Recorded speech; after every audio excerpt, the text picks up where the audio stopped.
Okay, so that was the background. That's why we're talking about this topic today. But next, we want to get into heat pump design considerations. Heat pumps are not a new technology. They've been around for a while. But with designers pursuing all-electric buildings, heat pump technology will be applied now and in the future more than ever before. And when our industry talks about heat pumps, we're typically referring to reversing heat pumps, meaning we control the refrigerant cycle to generate either heating or cooling outputs. The mechanism most often used to do this is a reversing valve, called such because it reverses the flow of refrigerant through the heat exchangers depending on which mode of operation it's in, either heating or cooling. Shown here, you can see the refrigerant always flows through the compressor in the same direction. It's the reversing valve that coordinates flow direction through the system. Heat pumps are generally applied in 4 high-level buckets. First category is air-to-air heat pumps. These pull BTUs from the ambient air and transfer them directly to the conditioned air stream. An example of an air-to-air heat pump is a rooftop unit or a VRF system.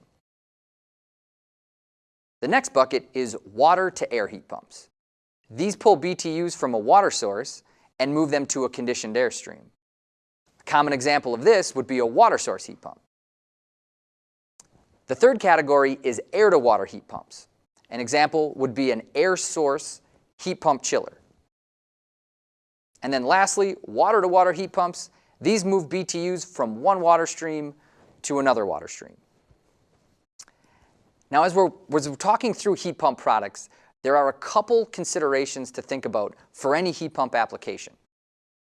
The first one we'll cover is the concept of cold climate heat pumps. This applies to air-to-water and air-to-air heat pumps because the unit is using ambient air as a source or a sink.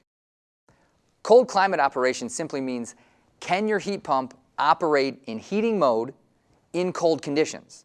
And there isn't really a number associated with what cold climate means.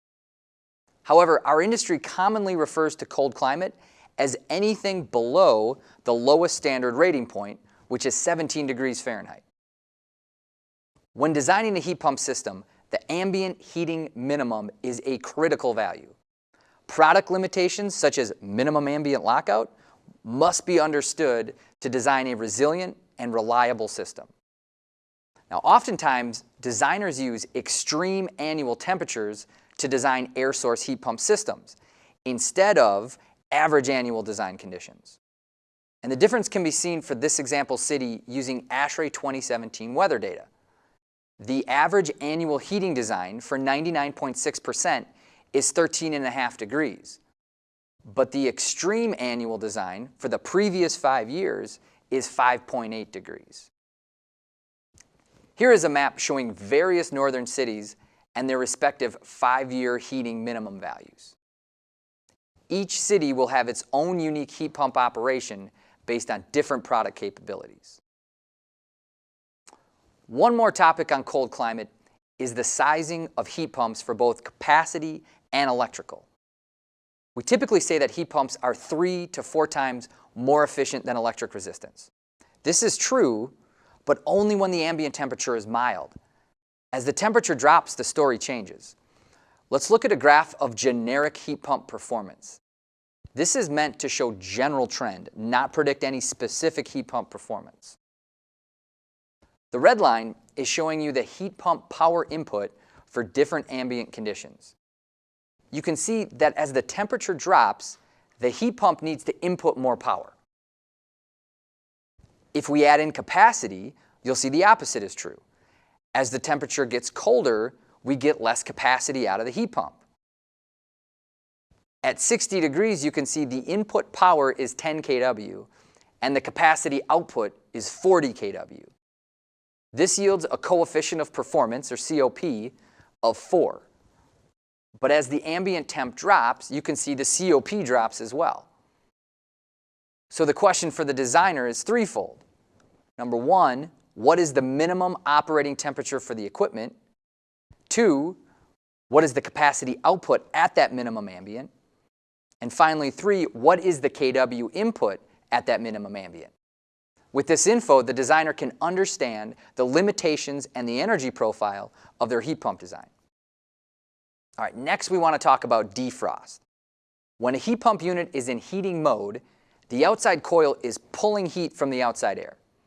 Another way to think about it is that the outside coil is cooling down the outside air.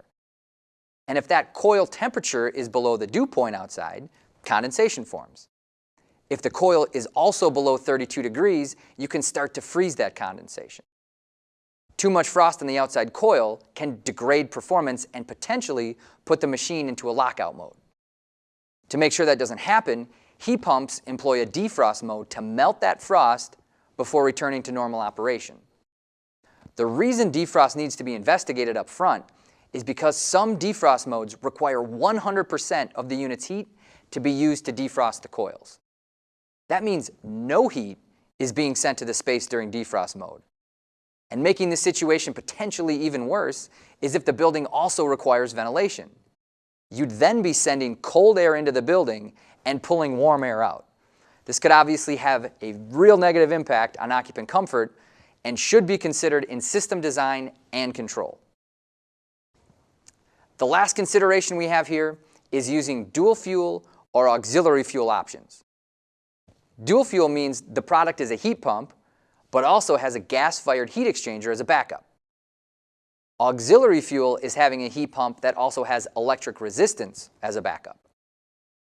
This becomes a nice option for applications in cold ambient, where the heat pump either loses capacity or can't operate in cold temperature. Dual and auxiliary fuel would also be a potential way to limit defrost impacts to the occupied space.